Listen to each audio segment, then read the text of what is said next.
Good morning, dear students. In today's class, we will start a new topic called time response analysis. Right? So here the outcome is classify the time response analysis, and the level of knowledge is K2. So for what we have learned is, for a given system, how could we model that using basic conversion laws, from voltage laws to current laws, and so on. So from that, we could derive models based on transfer function. So if we have systems which are interconnected transfer function, then we had techniques of how to get the overall transfer function via block diagram reduction and signal flow graph techniques. So what we will learn today is, once I have a model, so what could I do with that model, or how does a model behave? So the first thing is, after I obtain the model, how to know the performance of a control system for any input signal, and next is how to design a system which means some desired response. It could just be some natural response or even to fit a control requirement. So how do we visualize this? So for a given system or a given model, so let me say when we are subject to driver license test, right? So the driving inspector does not really test us for all possible condition on the road, which could include high speed on freeway, it could include heavy traffic on the city lanes, it could involve chaotic traffic with buffaloes running around, kids playing cricket on streets. We don't get assert for all these things, right? So instead, what the driving test does is, under standard Indian condition, so we will just have a little predefined track with you, have to drive to pass your learner's test. So in that, you have several things. You have to go straight, you have to take a sharp turn, you have to make a figure of 8, you have to take a reverse, you have to park, and several other things. So these are the standard things which we encounter while we drive on roads. In a similar way, if you are being interviewed for software engineer, so they will go as a model. The model would be, you have a BE degree with CG of 8.5 with a several list of courses. Now they want to hire you as a C programmable, but they will not give you the real-time project to work on immediately, right? So they also want to test how would you react, or how would your performance be on certain projects. Then they will ask some basic questions on sorting algorithms, things related to pointers, linked list, some functions interconnection with the database, and so on. And based on these things, they will estimate of how your performance could be while handling a real-time project. Now, this could differ from person to person, right? Either you could be a fast programmable, you could write a program code very fast. If you could take a longer time to write a code which is more efficient, so all these I could get to know with some basic standard test signals. Similarly, these are the actually what will happen is, when we are designing a control system, or we analyze a control system or a model, we will subject it to some standard test signals, because we could not be able to emulate real-time control input kind of a signal. So these test signals will tell us how our system will react under charging condition. The condition of the system could be, if I have a kind of shock, which could be an impulse, if I having a time varying signal, which could be a modulated as ramp, if I having this is sudden disturbances, which could be tested with step signal, and so on. So in this unit, we will see how our system would behave based on certain standard signals. Okay, and this one broadly constitute the entire time domain analysis and design specifications. So the time response analysis refers to analysis of system performance in time. That is, how many system variables, particularly the output, will vary with time, and how long does it take for a signal to realize a certain value For example, like speed of the car. Right? So in standard terms, there would be two kinds of response. One is natural response and a forced response, and other one is a transient response and a steady state response. But in both cases, the complete response of the system is given by the combination of response as well as a transient and steady state response. So what is natural response? So it is also referred as zero input response, which means the system responds to a certain initial condition with all external forces set to zero. For example, if we take a RLC circuit, right? So here we are considering the RC circuit. This would be take the response of the circuit with initial condition that have some current or a capacitor. We have certain voltage with all independent voltage and current sources set to zero, which means that there is no external sources. Next, we can see forced response, right? Forced response is the system response to external forces, again assuming that all initial conditions are zero. So here we will consider the initial condition as zero. So again, if I look at the circuit, I add a voltage source. Here I have added a voltage source. Together with the resistance, it will have different kind of responses, right? So here there is in this external voltage source, here there is no external voltage source. So this is a little distinction between the natural responses and the forced responses. So the type response of the control system consists of two parts. One is transient response and other one is steady state response. So transient response is the response that goes to zero, or this response vanishes as the time tends to loss, that is infinity. Next one is steady state response. So steady state response is a time response of a system after transient practically vanishes as the time goes to also infinity. Now let us see this with an example. Suppose we are at the ground floor of the building and we wish to move to the fourth floor, right? We are at the ground floor and we wish to move to the fourth floor of that building. Then in that case, we will enter into the elevator and we will push the fourth floor button inside it, right? In response to that, elevator will start moving upward gradually, and after some time it will reach to the fourth floor. Now we can represent this in phenomena with the help of this particular graph, right? In which y-axis represent the elevator location, and here the x-axis represent time taken by the elevator in order to reach the fourth floor. The push button to the fourth floor button is input, which is represented as step. Here we have the step command, and in response to that movement of the elevator from the ground floor to the fourth floor of the elevator response. Now we can observe that elevator response is quite different than the input signal. This is the elevator response, right? It is quite different from the input signal. So first factor is input changes instantaneously, but the output changes gradually. So input changes instantaneously and the output changes gradually.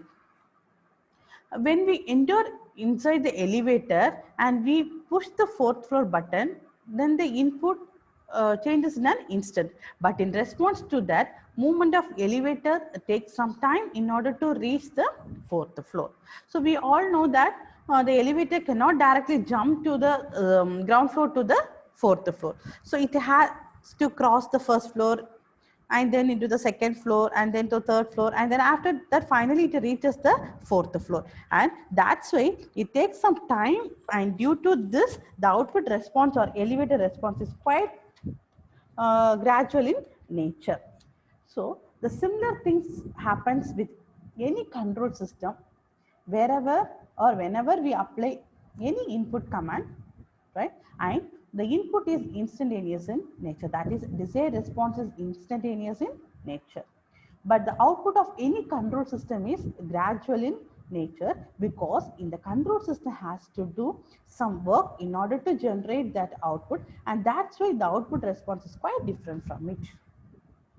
Now we can observe one more thing in this elevator response, that is having two different versions. The first versions that starts from the ground floor. Here it will start from the ground floor, that is origin of the particular point, and up to which the elevator has not finally reached to the fourth floor. That is continuously moving upward in it. And in the second version, it is finally reached to the fourth floor and it has stopped. Right? So now we can see that this particular response, here we have this response, right? So this particular response lasts for a short interval of time in which any control system do some work in order to generate the output. And this particular response is called as transient response. Whereas this particular responses in which, here we have this response, right? So in which control system is finally stopped, or we can say the system has reached the steady state, is called the steady state response of the control system. So the total response of any system could be have two components, that is transient response and steady state response. So the steady state response could be just the zero thing itself. Therefore, the value C of t is equal to Ct of t plus Cs of t, where the C of t is the transient response and Cs is the steady state response. Now let us see the standard test signals.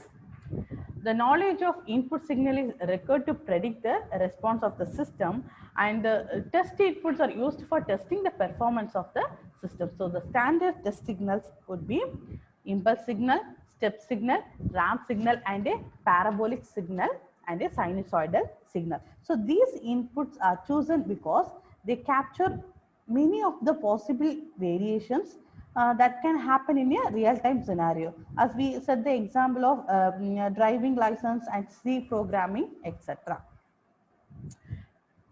The characteristics of this test signals is they undergo certain shock, sudden change,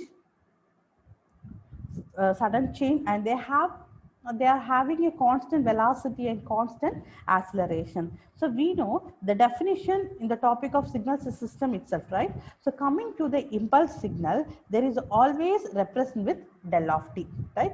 So here this impulse response is always represented with del of t. So this del of t is always equivalent to 1 when t is equal to 0, and it will be equal to 0 when the value of t is not equal to 0. So here in graph, so here we have shown the graph. So in here the graph, the value of this value is 1 at t is equal to 0. At time t is equal to 0, the value is 1. And for other time value, for example, if you are considering 1, for other time value, the value is 0. So when we represent the impulse signal in terms of time domain, it will be del of t, and its magnitude is 1, and time t is at time t is equal to 0, and magnitude is 0 at time t not equal to 0. So when we represent this in frequency domain or S domain, its value is 1. Now let us move to the next signal, that is step signal. So this what is step signal? So here the step signal is denoted by u of t, and its value is u of t is equal to a when t greater than or equal to 0, and the value is 0 at t less than is equal to 0. So if time is less than 0, the value is 0. If we see that in the graph, it will be like this, right? So where after t is equal to 0, its value is increasing, right? At the value of t is equal to 0, here the value is increasing. So this is what step signal. So at time t is equal to 0, its value with magnitude a, and below means the less than time 0, its value is 0. So for unit step signal, the value of A will be equal to 1, and step signal can be represented in frequency domain or S domain. It is equal to 1 by S or A by S. Now let us move on the next test signal, that is a ramp signal. So here the ramp signal is usually represented by R of t. So the value of R of t is equal to AT when t greater than or equal to 0, and the value of R of t is equal to 0 when time less than or is equal to 0. So if you plot that in a graph, it will be somewhat like this, right? So increasing order. So where one can say the slope of this graph is A, here the slope of this graph is A. In case of here this ramp signal, we will denote as AT. And for unit ramp signal, the value of A will be equal to 1. So it will be represented as, for unit symbol, or U of t is equal to t, because the value of A equal to 1, t when t greater than or equal to 0, and the value will be 0 when t less than or is equal to 0. So now we want this ramp signal in terms of frequency domain or S domain. Then ramp is equal to, that is R of t is equal to A by S square, or Ru of t is equal to 1 by S square. Now let us see the next test signal, that is parabolic signal.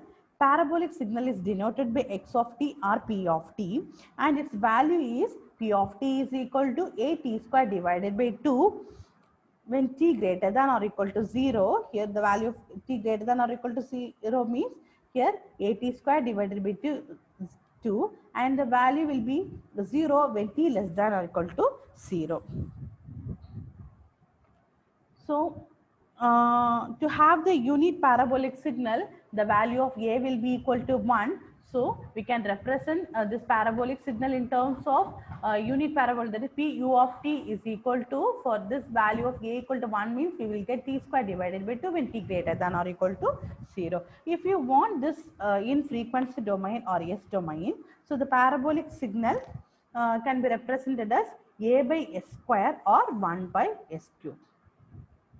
Now here, how we are getting these shapes, right? So here we have different shapes. So how we are getting this shape means, just take the value of t, just we have to take the values of t, and you just substitute the value of t, you will get some points, right? You just take a graph paper and take the values of t, and just by applying in this definition, you will get the same shapes, right? Now moving to the sinusoidal signal, it is denoted as x of t, and the value of x of t is equal to a cos omega t plus pi, or we can represent this x of t is equal to a sin omega t plus or minus pi. So where here this value of omega is nothing but fundamental frequency, and pi is the phase, t is the time period, and a is the amplitude, right? Now let us see the relation between this standard test signals. Here for unit step, here we have unit step. So for unit step, the symbol is u of t, and it is representing S domain as 1 by S, as I already said. So if you are representing this unit step in terms of S domain, we will get the value as 1 by S. And if you are representing unit ramp can be represented by R of t. When it can be represented in terms of S domain or a frequency domain, we will get 1 by S square. And for unit parabolic signal can be represented by P of t or x of t. So it can be represented in terms of here this S domain, we will get 1 by S square. And for unit impulse, the value of del of t, it can be, the symbol is del of t, and it can be represented in terms of S domain as the value equal to 1. So now let us see what is the order of the system. So the transfer function of the system can be obtained by taking Laplace transform of the differential equation governing the system and rearranging them as ratio of two polynomial in x. That is, transfer function is equal to P of s divided by Q of s. So here the value of P of s is the numerator polynomial, and the value of Q of s is equal to denominator polynomial. So the order of the system is given by maximum power of s in the denominator polynomial.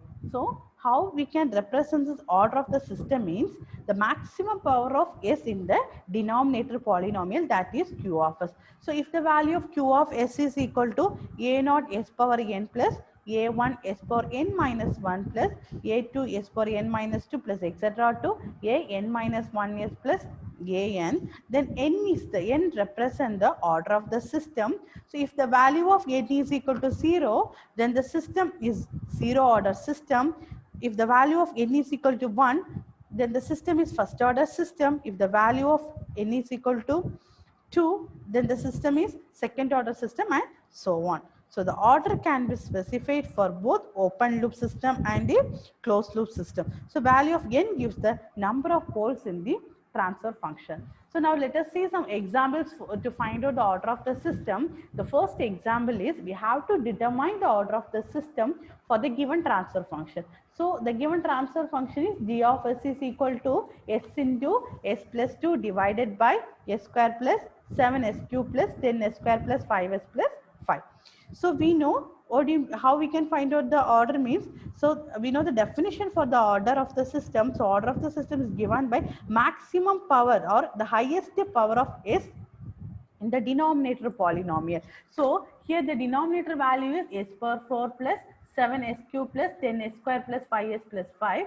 So here the maximum or a highest polynomial of the denominator term is 4. So hence the given system is a fourth order system. Now moving to the example 2. So here we have to determine the order of the system. Here the transfer function is g of s is equal to s plus 5 into s plus 2 divided by s into s plus 3 into s plus 4. So here also we know the definition or the terms to find out the order of the system. So maximum power of s in the denominator polynomial. So here the denominator polynomial is s into s plus 3 into s plus 4. So we have to multiply these and to form a quadratic equation, then we can easily find out the order of the system. So multiplying this value, we will get s cube plus 7s square plus 12s is equal to 0. So while seeing this polynomial or we will seeing this quadratic equation, the highest power is 3, right? So hence the given system is a third order system. So that's all about today's class. Thank you, students.